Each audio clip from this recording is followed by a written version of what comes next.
সেটি যেন পরবর্তীতে আমার বাস্তব জীবনে আমি কাজে লাগাতে পারি। এই সময়টুকু তো আপনি ব্যয় করছেন, সময় দিচ্ছেন না? তাহলে এই সময়টুকু যেহেতু ব্যয় করছেন, এই সময়টুকুকে ভবিষ্যতের জন্য ইতিবাচক ভাবে পজিটিভ কিছু নিয়ে আসবে, সেই চিন্তা মাথায় রাখবেন। ধন্যবাদ। বিশেষ করে আজকে আমি স্মরণ করছি এবং ধন্যবাদ জ্ঞাপন করছি এই নকশি বাংলার প্রতিষ্ঠাতা সাইদুল ইসলাম ফয়েজ।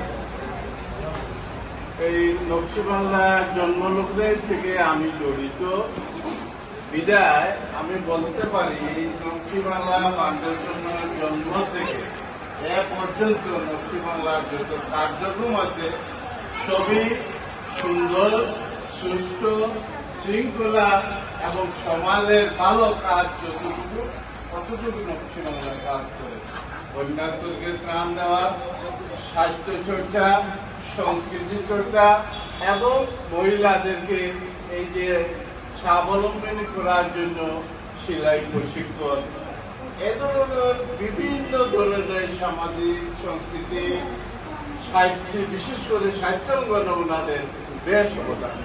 যারা নারীরা আমরা ঘরে বসে না থেকে আমরা নিজেকে স্বাবলম্বী করার জন্য, নারীর ক্ষমতায়ন বৃদ্ধি করার জন্য, এম্পাওয়ারমেন্ট ইকোনমিক্যালি আমরা নিজেকে সেলফ সাফিসিয়েন্ট করার জন্য আমরা যুগে যুগে নারীরা বিভিন্ন থেকে শুরু করে যুগে যুগে নারী সম্মানিত সুদীবৃন্দ।